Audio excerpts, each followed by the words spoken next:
नहमदुहु व नुसल्ली अला रसूलिहिल करीम। अम्मा बाद फ़अऊज़ु बिल्लाहि मिनश शैतानिर रजीम। बिस्मिल्लाहिर रहमानिर रहीम। अस्सलामु अलैकुम व रहमतुल्लाहि व बरकातुहू।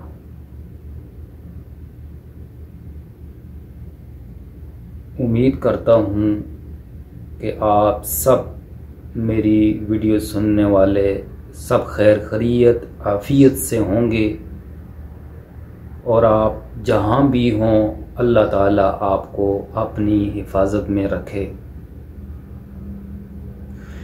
आज मैं जिस अमल की बात करने जा रहा हूँ,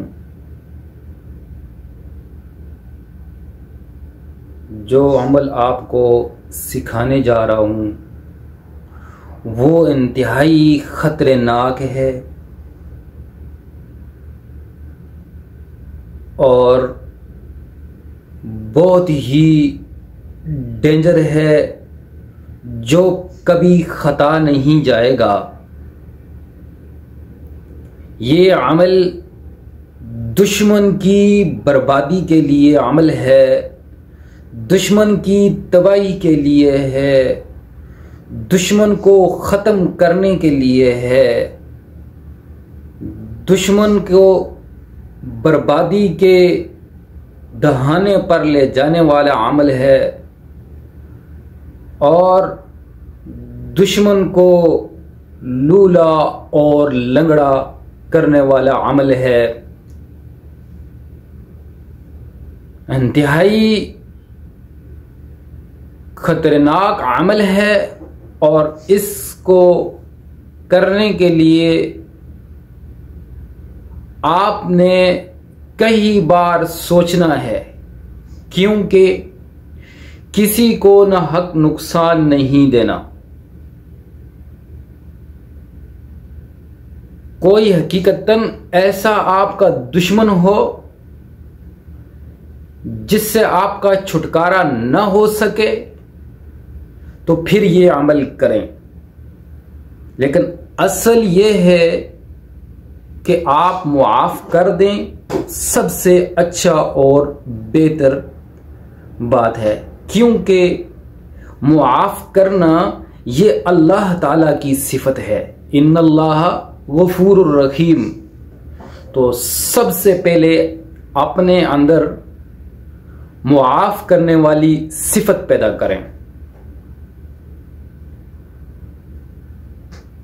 बहरहाल ये अमल सूरतुल लहब का एक आयत का अमल है।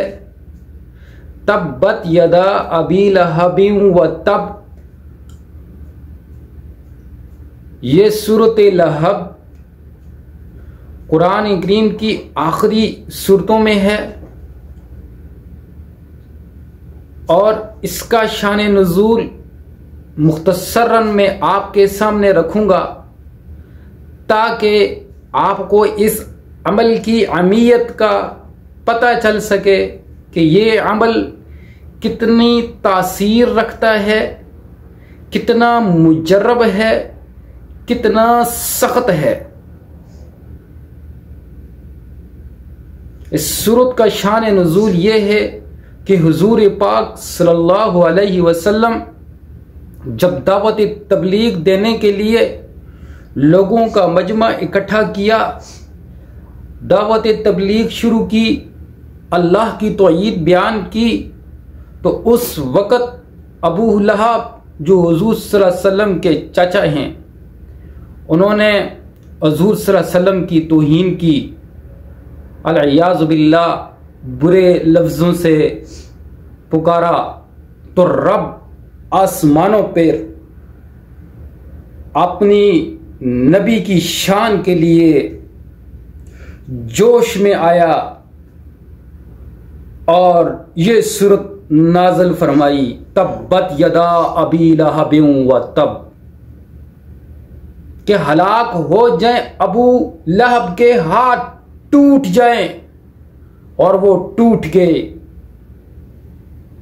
ये इसका शान नुज़ूल का मफ़हूम है। अगर मैं ज़्यादा इसकी तफसीर में जाऊंगा तो वक्त ज़्यादा हो जाएगा और वीडियो भी लंबी हो जाएगी। तो आपको ये मालूम हो गया कि कितना ख़तरनाक अमल है। अब इस अमल को आपने कैसे करना है, इसका वक्त कैसे है, इसकी तरतीब कैसे है, तो तवज्जो के साथ सुने। और इससे पहले मैं एक रिक्वेस्ट करूंगा कि आप मेरी वीडियो को देख रहे हैं, सुन रहे हैं, तो सबसे पहले मेरे चैनल को सब्सक्राइब करो और वीडियो को लाइक करो और आगे शेयर करो अगर आपको इस तरह की मालूमाती वीडियो चाहिए, क्योंकि मेरी वीडियो मुख्तलिफ हैं। आप मेरी ही जिस उन्वान के मुतल्लिक वीडियो बनती है वो देख सकते हैं। और भी कई सारे हमारे साथियों ने और उलमा इकराम ने बनाई हैं, लेकिन मैं वो मवाद आपको दे रहा हूं जो असल और हकीकत में है। आप इसका तजर्बा करके देख सकते हैं। तो इसका तरीकाकार अमल यह है कि आपने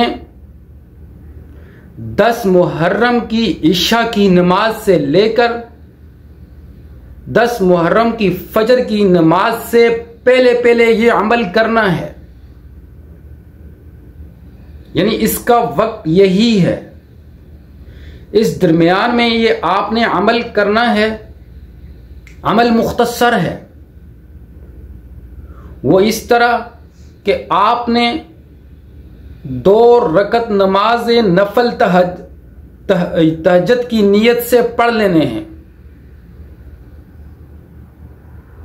उसके बाद आपने नफल पढ़ लिए तो फिर एक जगह पर सुकून से बैठ जाएं। फिर 11 बार दुरूद शरीफ पढ़ना है। 11 बार दुरूद शरीफ पढ़ने के बाद आपने दुश्मन के लिए नियत करनी है, दुश्मन का तसव्वुर करना है कि उसके साथ क्या होना चाहिए। जब ये तसव्वुर आपका मुकम्मल हो जाए, नियत कर लें, दुरूद शरीफ 11 बार भी पढ़ लें, तो उसके बाद 313 मरतबा तब्बत यदा अबी लहबिन व तब, ये एक ही आयत 313 मरतबा पढ़नी है। और फिर आखिर में 11 बार दुरूद शरीफ पढ़ना है। उसके बाद जो भी आपने नियत की थी दुश्मन के लिए, वो दुआ अल्लाह से मांग लें। लेकिन फिर भी मैं आखिर में ये आपसे दरख्वास्त करूँगा कि न हक अमल ये किसी के लिए भी भाई नहीं करना। और आप समझते हैं कि आप पर बहुत जुल्म है, या फिर आप बहुत सारे ऐसे मसाइब में पड़े हुए हैं कि अब इस अमल के अलावा कोई चाराकार नहीं, तो फिर आप अपने उलमा से या किसी भी मुफ्ती हजरात से आप मशवरा करके ये अमल कर सकते हैं। तो आखिर में दुआ है कि अल्लाह ताला हमारी हिफाजत फरमाए हर किस्म के शर से, हर किस्म के दुश्मन से, हर किस्म की तकालीफ से, हर किस्म की बीमारी से। आमीन सुम्मा आमीन। व आखिरु दावाना अनिल हम्दुलिल्लाहि रब्बिल आलमीन।